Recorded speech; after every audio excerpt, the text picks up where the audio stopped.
Pessoal, então vamos iniciar mais um conteúdo de físico-química. Hoje nós vamos trabalhar um pouquinho ainda com a entalpia, com as variações de entalpia e descrever um efeito conhecido como efeito Joule-Thomson. Esse é o cerne, é o objetivo na aula de hoje. Então eu vou começar aqui com vocês.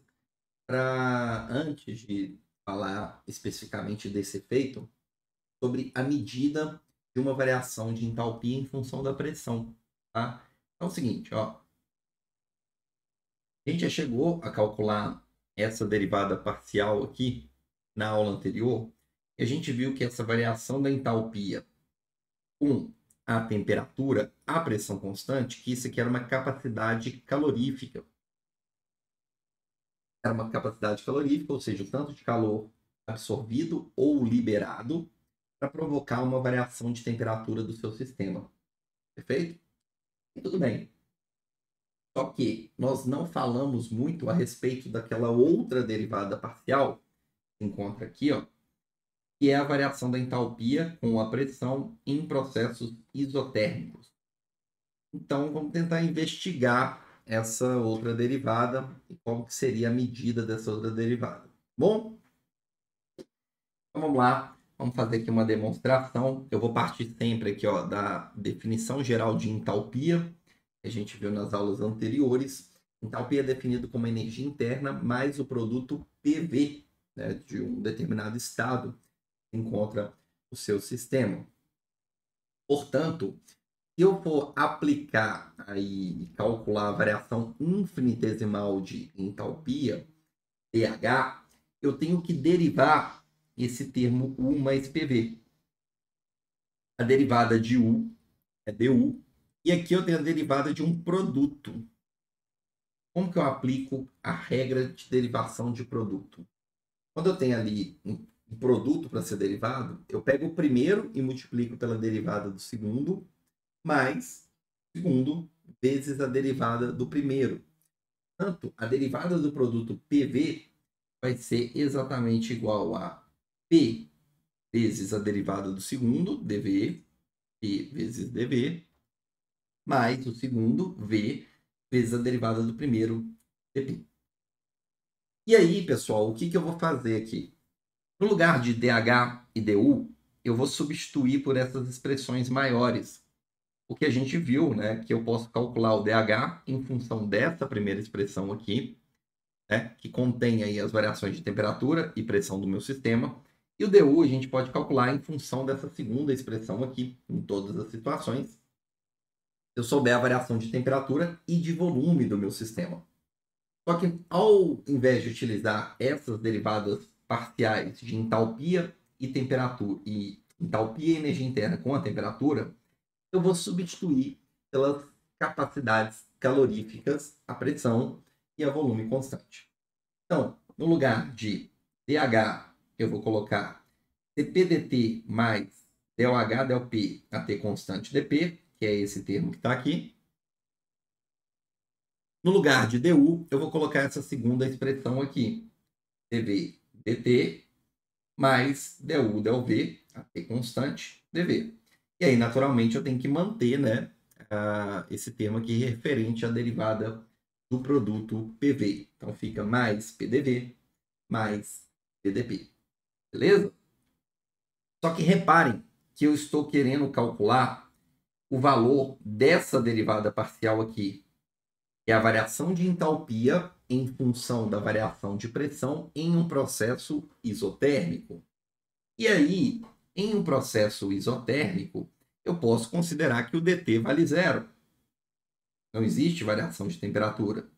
E aí eu obtenho essa expressão aqui de baixo, tá? A única diferença é que esse termo aqui, ó, que contém o dV, eu coloquei ele em evidência dentro desse colchete. Tá bom? Então eu tenho aí essa expressão.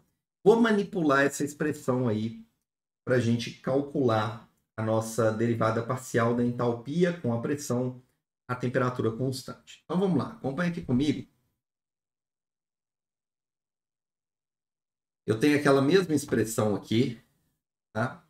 Estão conseguindo visualizar agora, né? Beleza. O que eu quero calcular é essa derivada aqui, ó. A variação da entalpia em função da variação da pressão, tá? Em um processo isotérmico. Beleza? Então eu tenho que isolar essa derivada. Para eu isolar essa derivada, eu vou fazer o seguinte: eu vou dividir tudo por dp. E na hora que eu dividir isso aqui por dp, dp por dp, isso aqui dá quanto? Dá 1. Mas eu não posso só dividir esse membro por dp. Se eu fiz algo numa igualdade com um dos lados da igualdade, eu tenho que fazer a mesma coisa com o outro lado. Ok? Então eu tenho que dividir aqui por dp também. Só que olha só, dv por dp, isso aqui vai me dar uma derivada parcial. Qual derivada parcial? Vai ser del v, del p, a t constante. Processo isotérmico.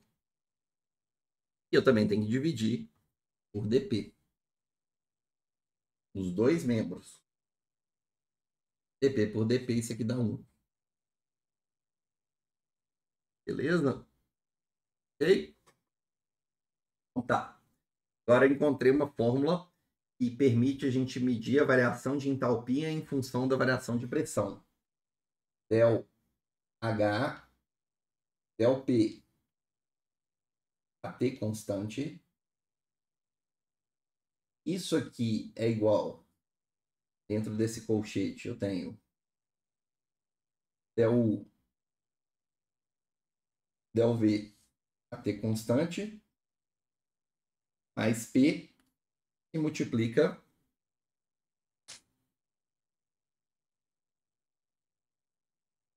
del V, del P, a T constante,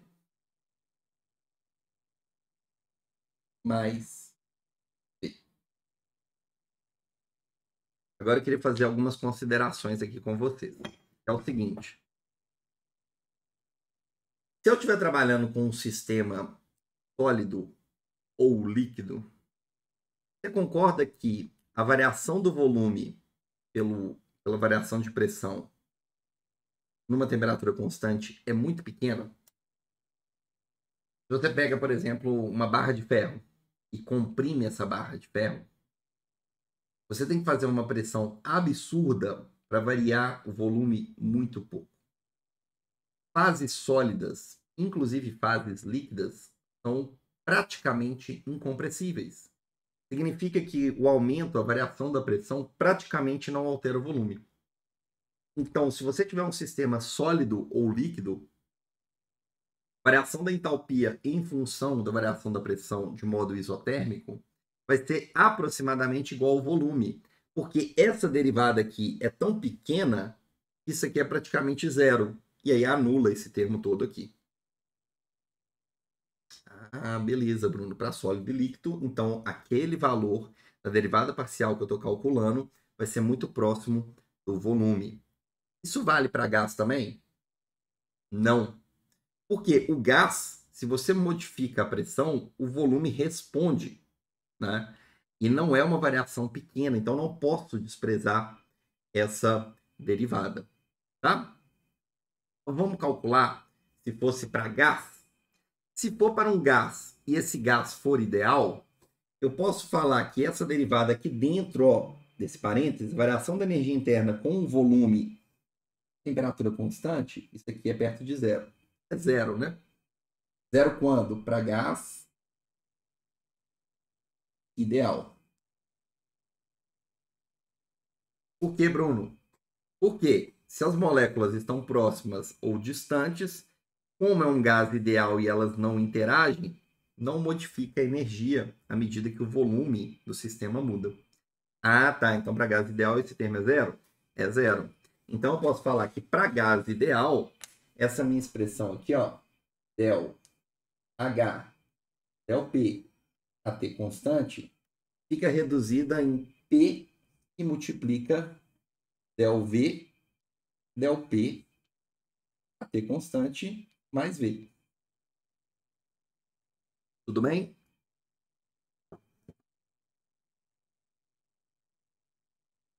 Qual que é a fórmula de um gás ideal? Eu tenho que derivar isso aqui, não tem? Vou ter que derivar? Vou ter que derivar. Deixa eu ver se eu consigo colocar aqui para você. Então, olha só. Eu vou precisar derivar a fórmula de um gás ideal. E a fórmula do gás ideal, V, é igual ao quê? PV é igual a MRT. Então, V é igual a MRT sobre P. Não é isso? Eu vou ter que derivar o volume em função da pressão que está no denominador, mantendo a temperatura constante. O N e o R e o T são constantes. A pressão está no denominador, não é a mesma coisa que eu multiplicar por E elevado a menos 1? Ah, é a mesma coisa. Como é que então eu vou derivar um polinômio? Derivar o volume em função da pressão, isso aqui, ó, esse sinal de menos aqui, vem para cá. Menos 1 com menos 1, menos 2. Então, essa derivada aqui, né, a derivada del V, del P, T constante, vai ser o quê? Menos nRT, P elevado a menos 2. P elevado a menos 2, que é a mesma coisa de colocar o P no denominador ao quadrado. Então, no lugar dessa derivada, vamos lá. Del H, del P, a T constante. Isso aqui, gente, vai ser igual a P, que multiplica a derivada, que a gente viu que vale quanto? Menos N R T sobre P ao quadrado. O P eu posso cortar com P ao quadrado, fica menos NRT sobre P. Mais V. Só que quanto que vale o V? NRT sobre P. Então, a variação de entalpia com a pressão, a temperatura constante, para gás ideal, é menos nRT sobre P mais nRT sobre P. Ou seja,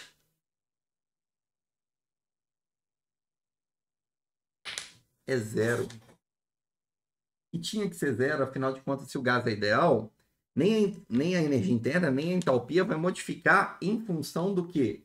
Da variação de pressão e variação do volume, porque não importa a distância que a gente vai ter dessas moléculas. Perfeito? Então, olha só que interessante.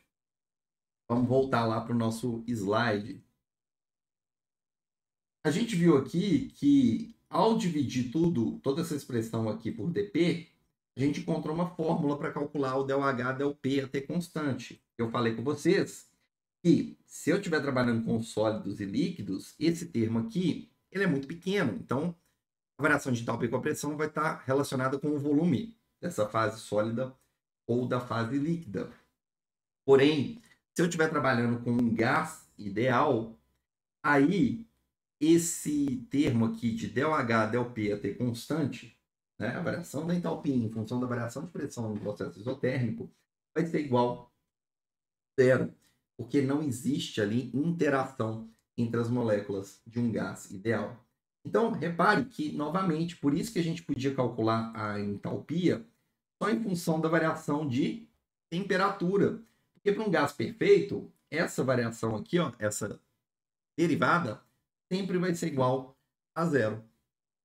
Então, a variação de entalpia vai ser diretamente proporcional à variação de temperatura num gás ideal. Beleza? Conseguiram perceber isso? O que vocês podem me falar aí, pessoal? Ficou claro? Conseguiram visualizar? Podemos avançar? Me dá um retorno aí no chat, por favor.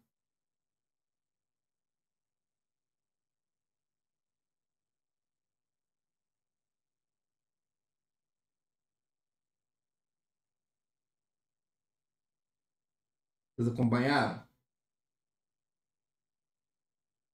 Certinho, Bruno. Então tá bom. Então vamos avançar. E agora sim, eu vou apresentar aqui para vocês o famigerado efeito Joule-Thomson, tá bom? A gente já calculou quanto que vale, né, aquela variação da entalpia em função da pressão para processos, né, isotérmicos, e a gente viu que aquele valor vale zero. Agora eu vou apresentar para vocês esse efeito, chamado efeito Joule-Thomson, em que vai ser um efeito em que um gás, quando ele passar por uma certa obstrução, uma mudança ali na trajetória, ou melhor, assim, né? Imagina que você tem um gás em uma determinada tubulação. Se esse gás ele é forçado a passar por uma abertura menor, por um estrangulamento, ele pode sofrer um efeito de alteração, por exemplo, da sua temperatura. Simplesmente pelo fato dele ter que passar por ser forçado a passar por uma obstrução. Aqui, essa obstrução aqui está sendo com um diafragma com uma abertura muito pequena. Então o gás ele está passando nesse sentido aqui dessas setas em vermelho, o fluxo contínuo, e chega em um determinado momento que a sua tubulação tem uma obstrução física. Pode ser um estrangulamento da tubulação, pode ser uma membrana porosa, pode ser um diafragma com uma pequena abertura. Independente, você vai ter ali uma redução ali, uma dificuldade dos caminhos que as moléculas do gás precisam superar para atravessar essa barreira. E aí, você tem inicialmente uma condição do gás de pressão, temperatura e volume antes dessa obstrução e uma outra condição após essa obstrução. Naturalmente, quando as moléculas do gás passarem por essa obstrução, você vai experimentar uma queda de pressão devido a essa dificuldade, né? As moléculas estavam num determinado fluxo, de repente você encontra, por exemplo, um estrangulamento, todas as moléculas vão ter que passar por esse estrangulamento para sair do outro lado. Então, o primeiro efeito que a gente tem é que ocorre ali uma queda da pressão após a passagem do gás pela obstrução, pela barreira física. Ah, beleza, Bruno, vai acontecer ali uma queda de pressão. Essa queda de pressão pode ser acompanhada também por uma variação de temperatura, que é o que eu vou tentar mostrar aqui para vocês ao longo dessa aula, tá bom? Mas primeiro, vamos tentar calcular a variação de energia interna e o trabalho envolvido nesse gás em questão. Para isso, eu vou utilizar um artifício matemático, que é o seguinte. Eu vou tentar calcular o trabalho do gás com uma soma de dois trabalhos. O trabalho é um só, mas eu vou tentar, do ponto de vista matemático, eu posso considerar o gás antes de passar pela obstrução, que é como se estivesse tendo uma compressão desse gás até a obstrução, seguido de uma expansão desse gás após a obstrução. Gente, fisicamente o processo é contínuo, né? À medida que o gás vai passando, né? Ele vai atravessando, passando para o outro lado de modo contínuo. Mas em termos matemáticos, eu calcular um trabalho como sendo a compressão do gás até o diafragma, seguindo de uma expansão do gás após esse diafragma com abertura, me daria o trabalho total do meu sistema. Ah, beleza. Então vamos dividir essa região? Vamos fazer isso aqui agora. O que eu tenho aqui, pessoal? Olha só. Eu tenho inicialmente uma pressão I, uma temperatura I e um volume I. E eu vou considerar que até a passagem pela abertura A, o gás ele vai ter que fazer ali, ele está sendo submetido a um trabalho em que ele vai ter uma redução do volume saindo de VI, que é o volume ocupado pelo gás inicialmente, até esse volume para zero. Isso significa que o gás passou todo pela abertura desse diafragma.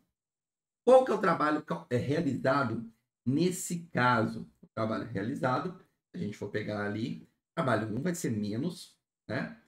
Pressão PI, okay? Vezes a variação de volume, dV, aplicado nos limites de integração. Volume inicial, que é o volume do gás, até todo o gás reduzir para um volume zero, que significa que todo o gás passou pela essa abertura pequena no diafragma. Eu teria que somar isso com um trabalho de expansão do gás a partir do diafragma do outro lado. Do outro lado, eu tenho uma condição de pressão final, temperatura final e volume final, sendo que o trabalho realizado de expansão também seria calculado por menos PdV. Só que o P agora, no caso, é menos PF.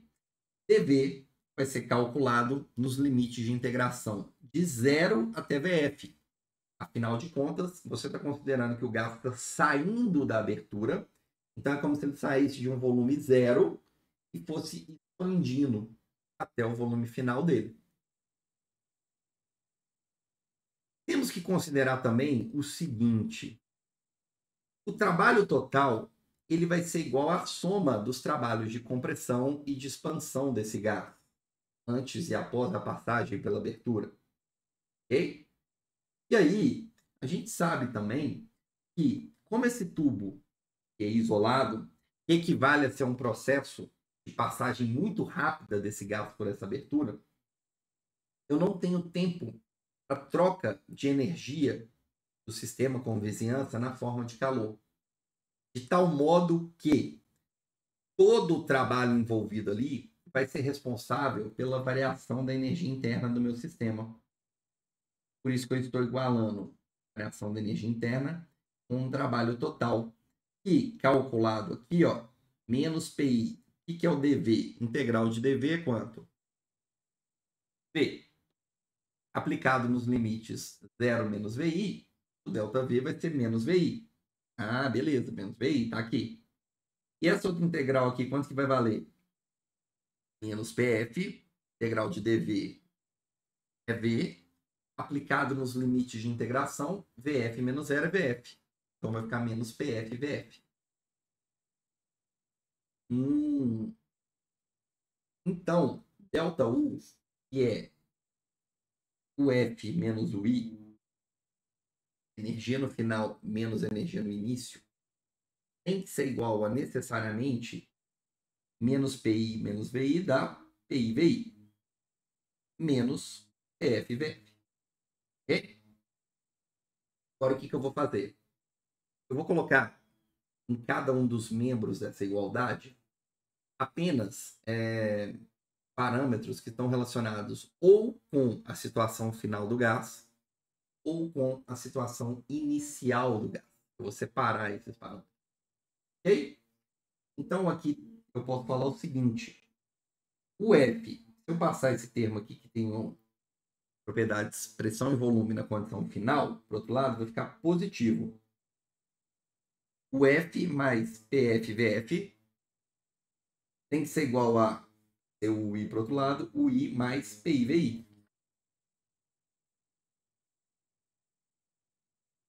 Pessoal, que é U mais PV? U mais PV é exatamente a definição de entalpia.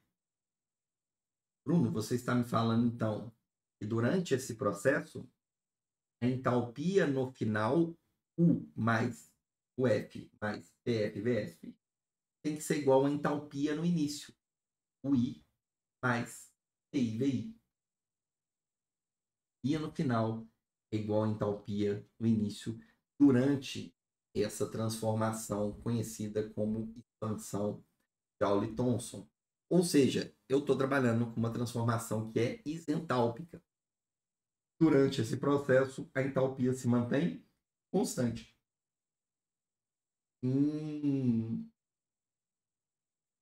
Beleza. Vamos avançar aqui então um pouquinho. Até aqui tudo bem, pessoal? Conseguiram entender?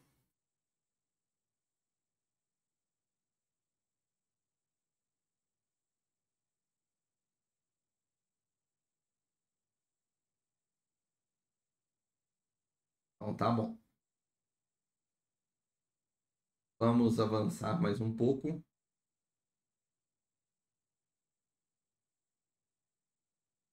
Eu vou definir agora para vocês o chamado coeficiente de Joule-Thomson. O que seria esse coeficiente de Joule-Thomson?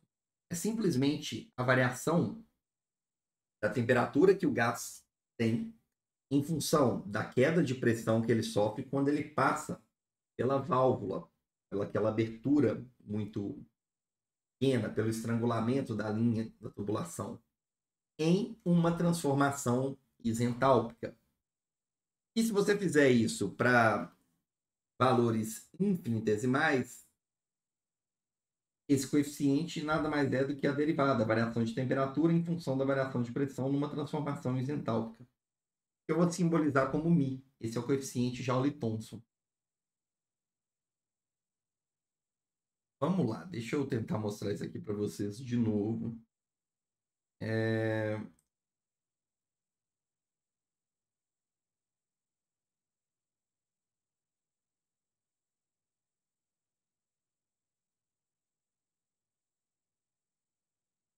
Esse μ, gente, é o seguinte. Gás, ele está passando nesse sentido, ok? Ele tem uma pressão inicial e a gente viu que quando ele passar por essa obstrução aqui, vai ter uma queda dessa pressão. E essa queda dessa pressão vai ocorrer, pode ocorrer com uma alteração da temperatura. O que eu estou chamando de coeficiente Joule-Thomson, μ, tá? É exatamente a variação de temperatura que eu tenho em função da variação de pressão em uma transformação isentálpica. A variação ΔT de temperatura, de modo finito, né, sobre a queda de pressão que eu tenho quando o gás passa por essa abertura aqui. Essa relação é que eu estou chamando de μ, que é o coeficiente Joule-Thomson. Bom, vamos tentar explorar melhor e ver se a gente consegue calcular esse valor de μ. Quais os impactos dele. Então, vamos lá.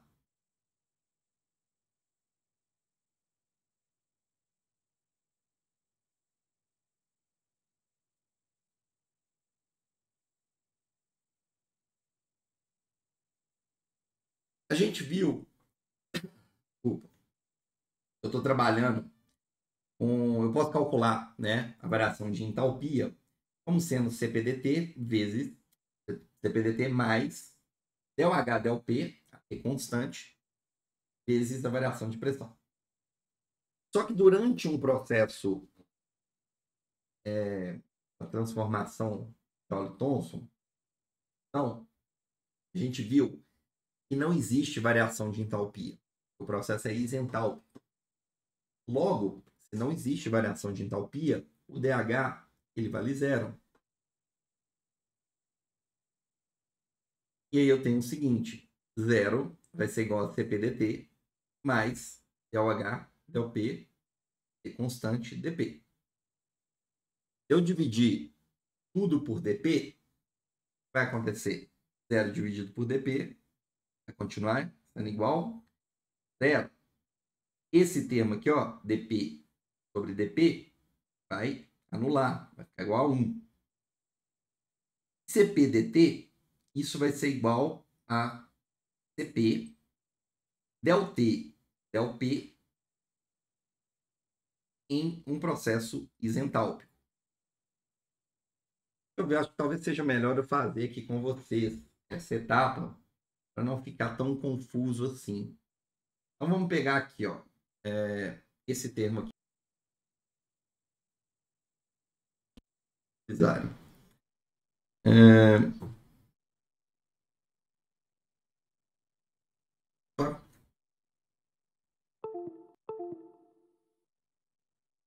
Vamos lá. Só para vocês acompanharem aqui a dedução, né? A gente viu que como é isentálpico, DH vale zero. Então, zero é igual a CP dt mais o quê? ΔH, ΔP, AT constante, vezes dP. Não é isso? O que eu vou fazer? Eu vou dividir tudo por dP. 0 dividido por dP, isso aqui vai ser igual a zero. dt dividido por dP, dP dividido por dP. dP por dP dá 1. Isso aqui, dt dividido por dP, vira uma derivada parcial. Qual derivada parcial? Del T, del P em um processo isentálpico, que o DH vale zero. estão num processo isentálpico. Mais del H del P é constante. Beleza? Então, com isso, a gente chega naquela relação aqui, ó. Vou mostrar aqui novamente para vocês. Dividindo por dp, eu vou obter isso aqui, ó. Del H, esse aqui ele só mudou de lado, né? Del H, del P, a T constante, que é o que a gente calculou. Essa aula aqui mesmo. Só mudou de lado, então, del H, del P, a T constante, isso vai ser igual a menos Cp del T, del P, H constante. A variação de temperatura em função da variação de pressão em um processo isentálpico. Isso aqui é exatamente igual a quem? Isso aqui é igual ao μ, que é o coeficiente de Joule-Thomson. Estão lembrados? Aqui, ó. Olha ele aqui em cima. Nossa. Conseguiram ver? Então, a variação, presta atenção. A variação da entalpia em função da variação da pressão a temperatura constante, ela é igual a menos Cp vezes o μ. No lugar dessa derivada aqui, ó, você pode substituir por quem? Pelo coeficiente de Joule-Thomson.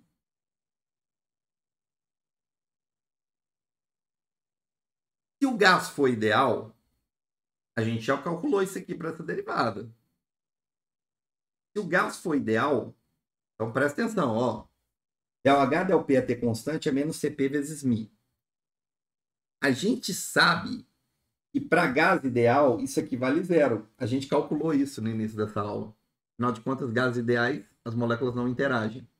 Então, Cp vezes μ para um gás ideal,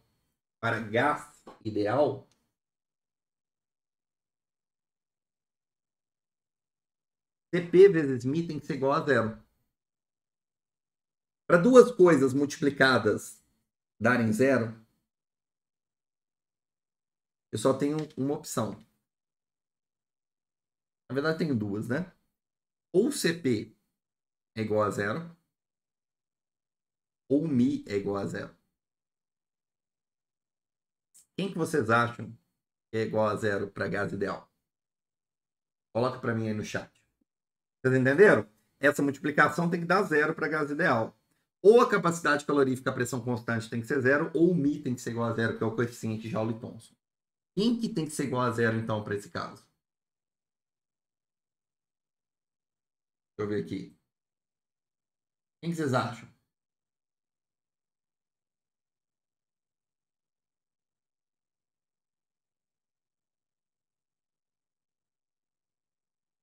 Difícil? Galera, não é difícil, sabe por quê? O Cp nunca pode ser zero.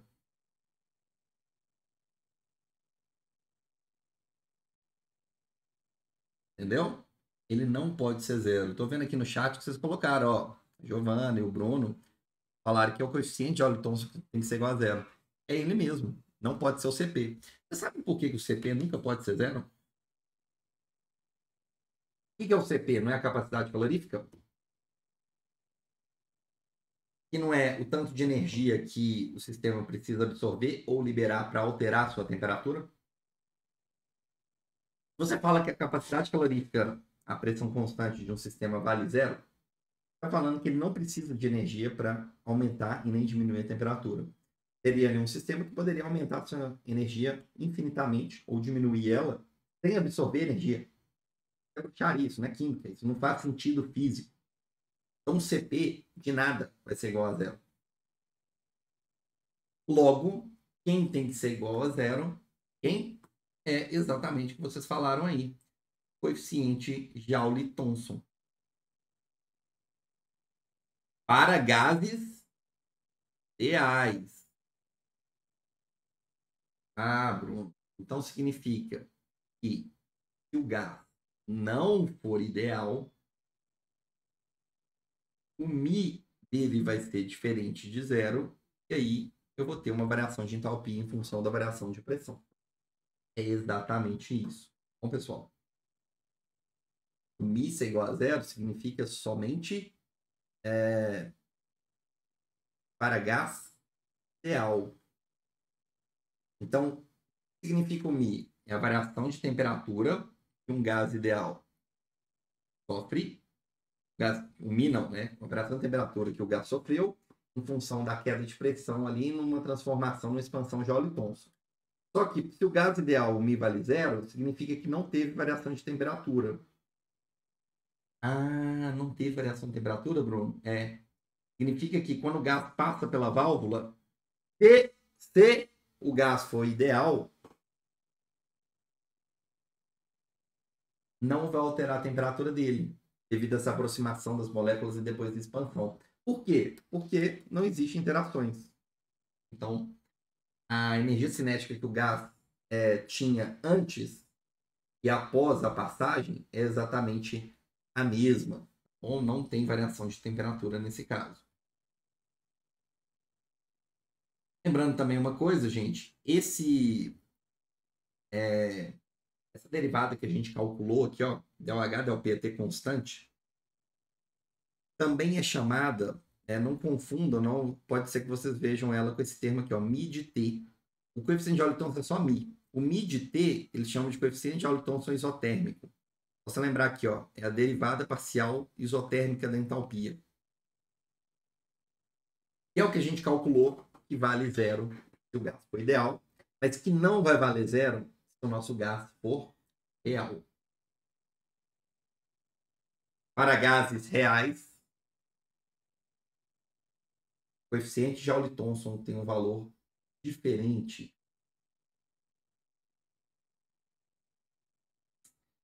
Vamos lá. Agora eu estou colocando aqui para vocês um diagrama que mostra ali algumas transformações isentálpicas. O diagrama ele é de pressão em função da temperatura. E eu tenho ali duas regiões. Tá? Vou tentar representar aqui também do lado, para ver se fica mais claro para vocês. Vou colocar aqui a pressão P, a temperatura, igual vocês estão vendo aí.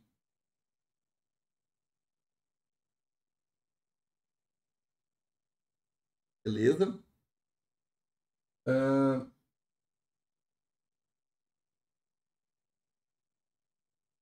Vou ver aqui se eu consigo fazer um desenho aqui parecido.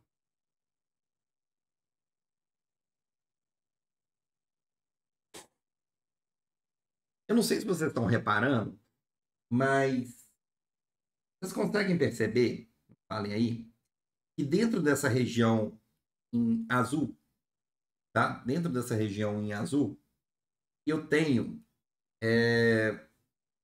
as inclinações dessa variação de pressão em função da temperatura positiva? Sim ou não? Você pegar aqui a inclinação, as derivadas para cada uma dessas curvas, aqui dentro da região em azul, vocês vão encontrar inclinações positivas de pressão em função da temperatura. Então, vem cá. O que eu estou querendo dizer com isso?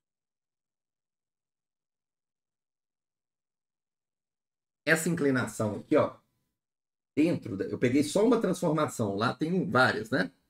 Aí eu tenho uma região aqui em azul, lá dentro. Todas as curvas que estão dentro dessa região, reparem que a inclinação é positiva, ok? Da variação de pressão com a variação de temperatura. O que é o coeficiente Joule-Thomson? Ele vai me dar aqui o quê? A variação de temperatura em função da variação de pressão em um processo isentálpico. Essa transformação que eu estou desenhando aqui é uma transformação isentálpica. Se eu pegar a inclinação aqui, eu estou tendo ΔP, ΔT. Aqui eu tenho ΔT, ΔP. É o inverso. Só que, você concorda que medir essa inclinação me dá uma noção do sinal desse coeficiente Joule-Thomson? Se essa inclinação aqui é positiva, significa que a variação da pressão dividido pela variação de temperatura, né, vai dar um sinal positivo também.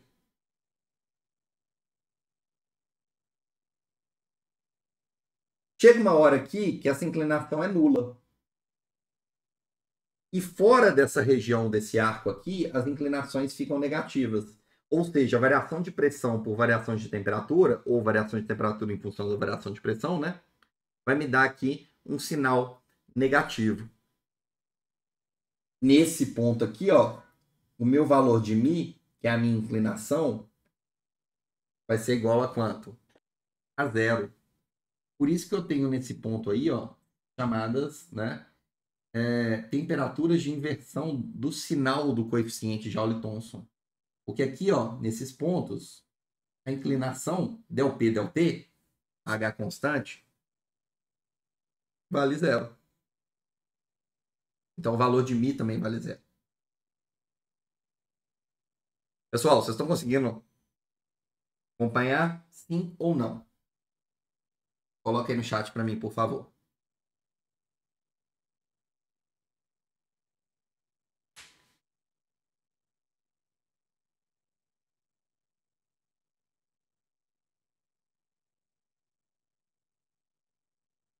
Vamos lá.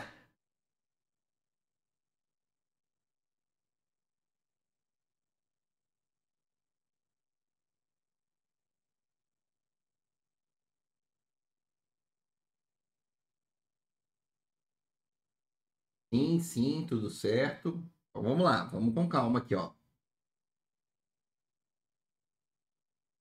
Então, olha só, a gente viu. Vamos analisar essa região aqui primeiro, tá bom? A inclinação aqui da curva é sempre positiva, né? Se a inclinação é positiva, significa que eu posso calcular o coeficiente de Joule-Thomson por essa relação, variação de temperatura em função da variação de pressão, numa transformação isentálpica. E dentro dessa região aqui, essa divisão aqui, ΔT dividido por ΔP, aqui eu estou fazendo ΔP dividido por ΔT, mas o inverso também, né? O inverso do coeficiente de Joule-Thomson, eu sei que a inclinação vai ser algo positivo. O valor do coeficiente de Joule-Thomson é positivo. Não sei? Por causa da inclinação? Eu não. Sim, né? Aí que tá. O que acontece com o gás, com a pressão do gás, quando ele passa pela obstrução? Eu não tenho uma queda de pressão? Então o ΔP, durante a transformação, ele é o quê? Menor do que zero. A pressão vai cair, não vai?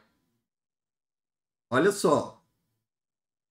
Se o ΔP é menor do que zero e eu sei que o valor do coeficiente é positivo, o denominador é negativo. O coeficiente é positivo. Então, necessariamente nessa transformação, com o coeficiente de Joule-Thomson maior do que zero, o valor do ΔT tem que ser o quê? Negativo também. Porque menos com menos dá mais.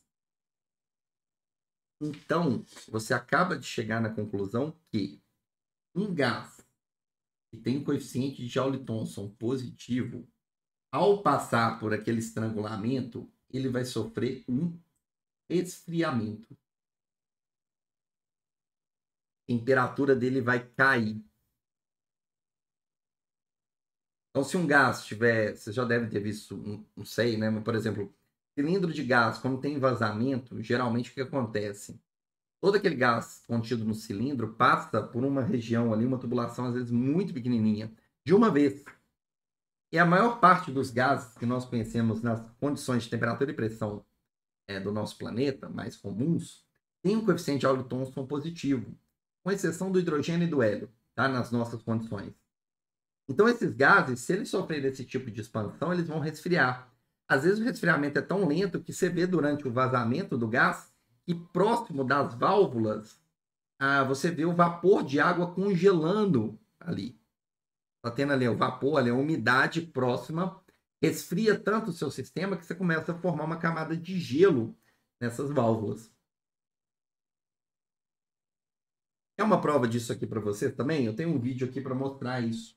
Em um item que provavelmente você tem na sua casa aí, você pode comprovar. Que é aqueles tipos de desodorante, de aerosol, em que ali, é claro que você tem ali um sistema que tem um líquido e tem um vapor em equilíbrio, mas na hora que você pressiona o seu sistema, aquele gás ele passa rapidamente por um orifício muito pequeno. E um dos efeitos que tem ali também é esse efeito Joule-Thomson, que vai levar a um resfriamento.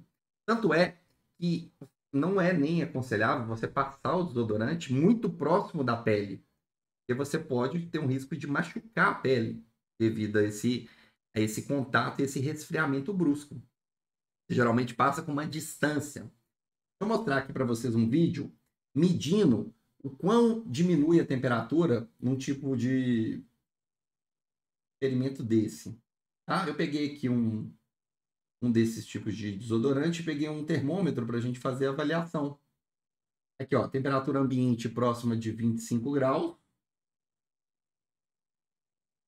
Vou colocar ali na base do termômetro. Vou borrifar esse desodorante de spray. Olha o que acontece com a temperatura, pessoal.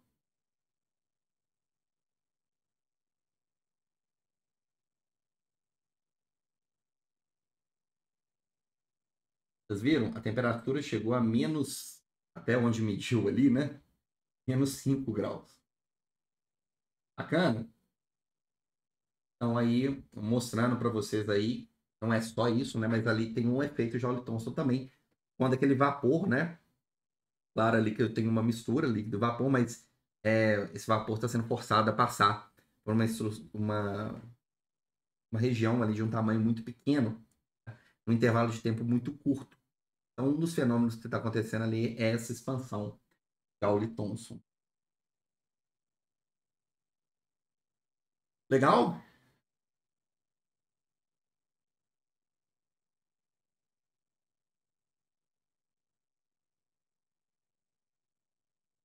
Beleza. Então, vamos lá, gente.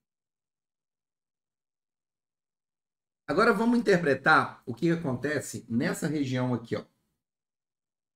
Essa região em rosa, em que a gente tem os coeficientes Joule-Thomson negativos. Vocês estão vendo que a inclinação daquela região é uma inclinação menor do que zero? Quando eu estou aqui, ó, repare que a inclinação aqui, ó, fora desse arco, é negativa.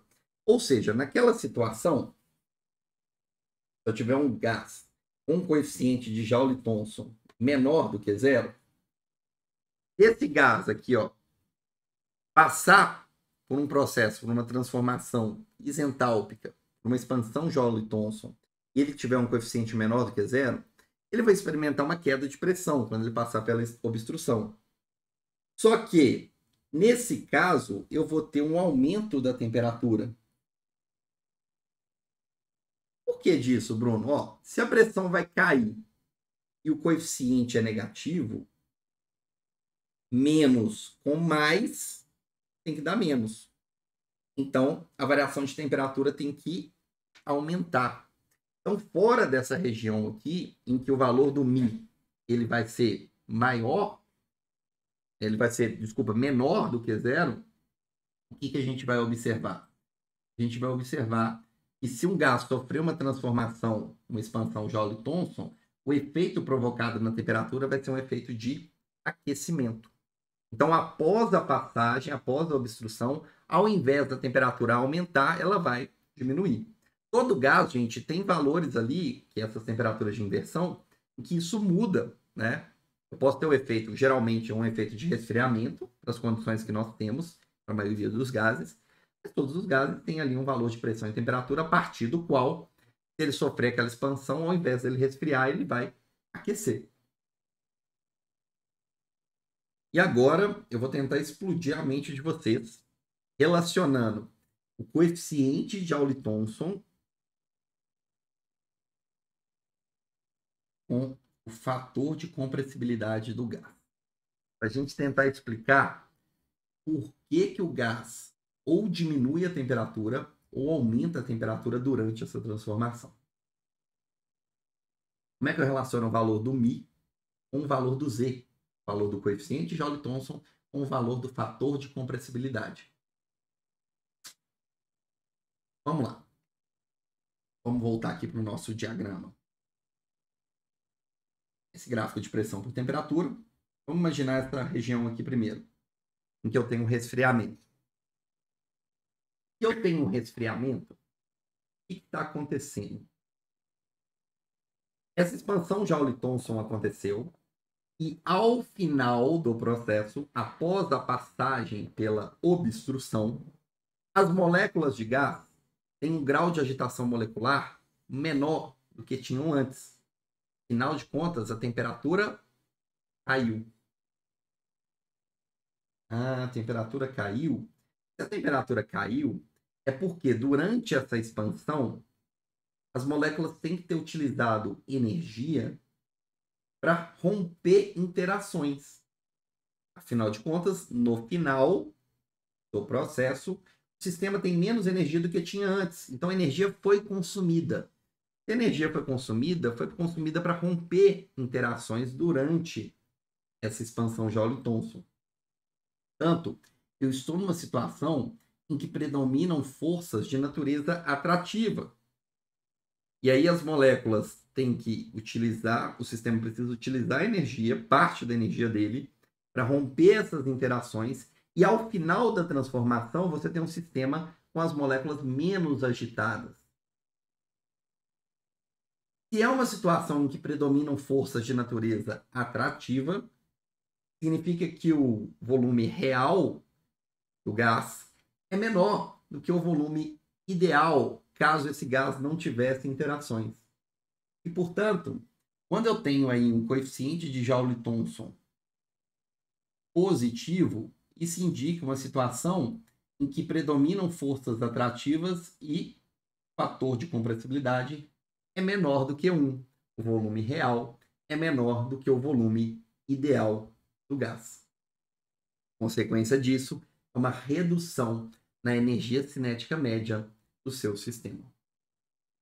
Bom, galera, conseguiram acompanhar a minha linha de raciocínio? Coloca aí para mim no chat se ficou claro para vocês aí.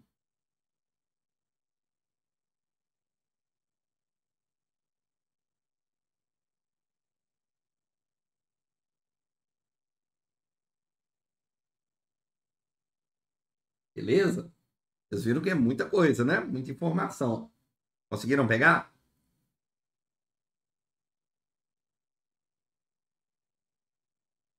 Ficou claro? Entendido?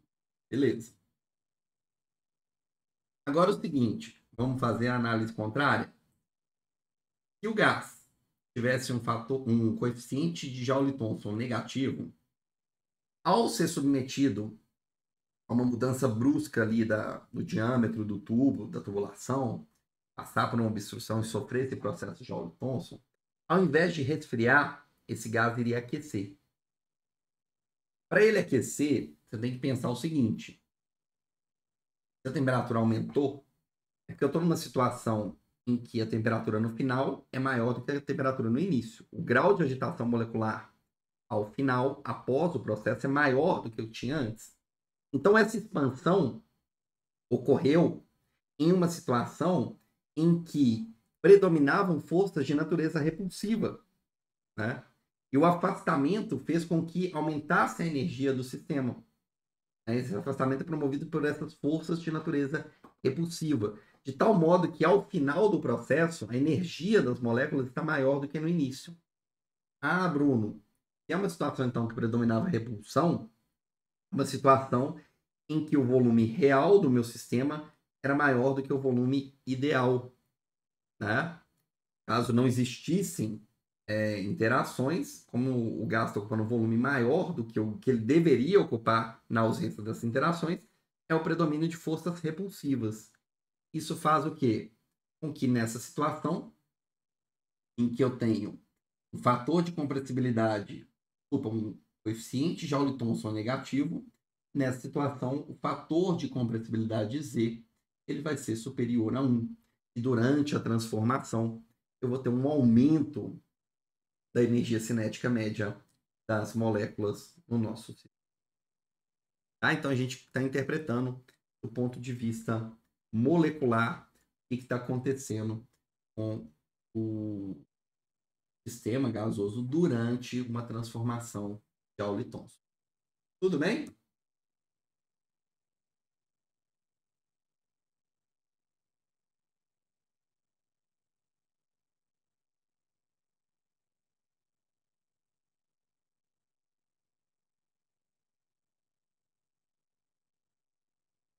Agora é o seguinte, pessoal. Bruno, tem como eu calcular esses valores de μ? Eu posso calcular o valor de μ? Afinal de contas, a gente viu que a variação da entalpia com a pressão, temperatura constante, pode ser calculado por menos a capacidade calorífica, a pressão constante, vezes o coeficiente Joule-Thomson. Essa derivada aqui, que vale zero para gases ideais, e que é diferente de zero quando o gás é real, pode ser calculada de modo relativamente simples. Por quê? Eu posso fazer um experimento em que eu tenho aqui um fluxo de gás passando por uma barreira física. Nesse caso aqui, um tampão poroso. Então, as moléculas, na hora que elas passarem por esse tampão, elas vão ali, o sistema vai ter uma queda de pressão. Ok? Essa queda de pressão vai resultar, na maioria dos casos, para a maioria dos gases, em um resfriamento, conforme a gente viu. A maioria dos gases, nas condições que nós trabalhamos, eles têm um valor de coeficiente Joule-Thomson que é positivo. Isso indica que após a passagem pela obstrução, você vai ter ali um resfriamento do seu sistema. O que você pode fazer?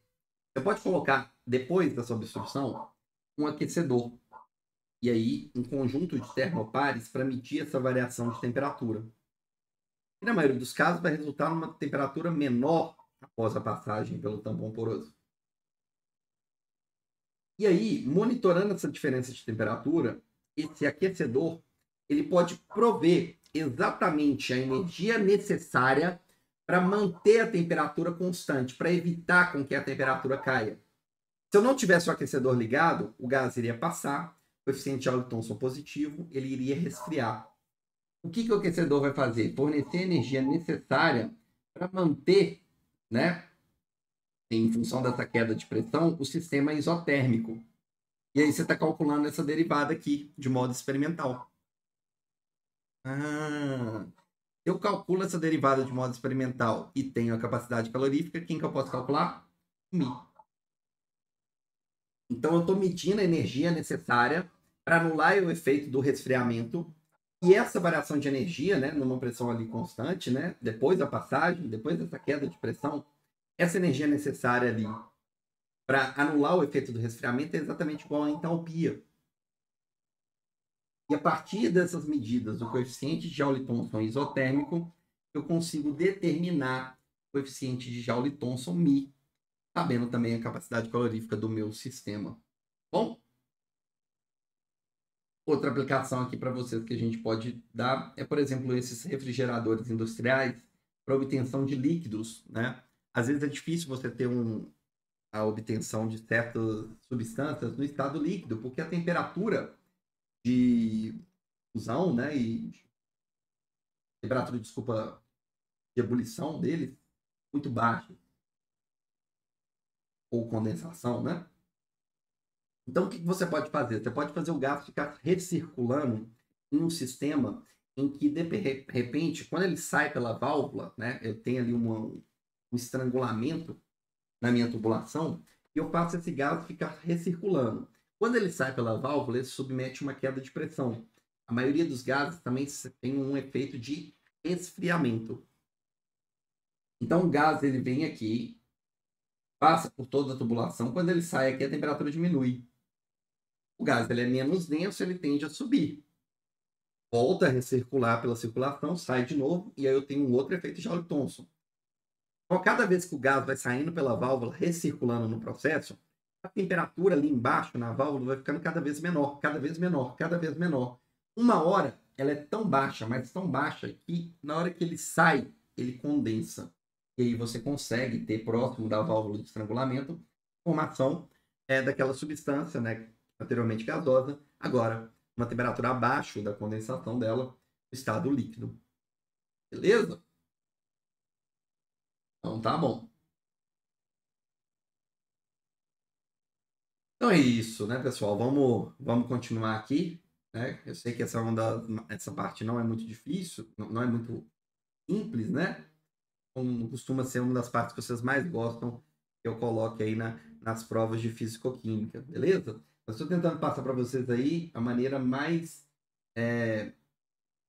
coerente, mais racional para vocês interpretarem cada um dos passos aí e o que está acontecendo no processo durante esse tipo de transformação. Tá bom? Vamos fazer aqui um exercício rapidinho para a gente encerrar. Esse exercício aqui que a gente vai resolver. Eu tenho um gás, que é o dióxido de carbono. Foi me dado o coeficiente de Joule-Thomson. Repare, positivo. Então, eu já sei que eu vou ter ali um experimento em que o CO2, quando passar pela tubulação estrangulada ou pela obstrução porosa, vai ter uma queda de temperatura. Beleza? Ele pede para calcular a energia que deve ser fornecida pelo aquecedor para manter a temperatura constante, né? Quando 12 mols de CO2 passam pela válvula numa experiência de Joule-Thomson, sendo que a queda de pressão, que pode ser medida também com um manômetro, né, em ambos os lados, é de 55 atm. Ele está pedindo para a gente calcular o valor de Mi isotérmico, né? O Mi isotérmico, que é aquela derivada da entalpia com a pressão de modo isotérmico. ΔHm, ΔH molar, né? Variação de entalpia molar em função da variação de pressão, vai ser igual a menos o Cp molar, CPm vezes o coeficiente Joule-Thomson. Beleza? Ele quer que a gente calcule o tanto da energia que tem que ser fornecida na forma de calor para manter esse CO2 aqui sem alterar a temperatura. Beleza. Ele me deu o CPm, ele me deu também o Mi. Se eu multiplicar os dois, eu vou obter esse ΔH, ΔHm, ΔP, temperatura constante, é igual a menos 41,2 Joule por atm por mol. Só que isso é a relação infinitesimal. O tanto de energia em Joule ali, né? Beleza? Considerando a variação para cada 1 atm, para cada queda de 1 atm na pressão e para cada mol de CO2. Condições que eu tenho não é de uma queda de 1 atm e de 1 mol de CO2. Eu tenho 12 mols de CO2 e 55 atm. É a variação da pressão. ΔH, HM é o ΔH dividido pelo número de mols. ΔP, sendo finito, aqui ó, ΔP vai ficar ΔP.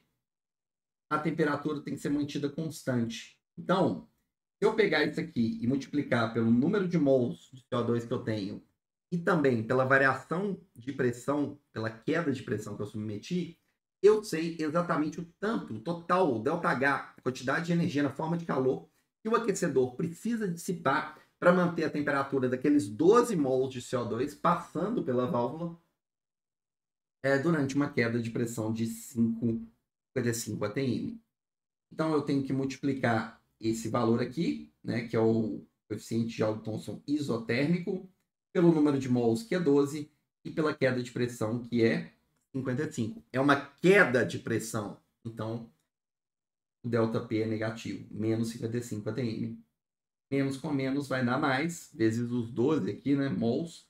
Eu vou obter aí algo próximo de 27.200 joules. Essa é a energia total que o aquecedor precisa fornecer para levar aí a uma situação em que esses 12 mols de CO2 permanecem na mesma temperatura. Bom, pessoal, é isso. Eu espero que vocês tenham entendido, que vocês tenham gostado. Eu fico agora disponível para as dúvidas de vocês nos comentários.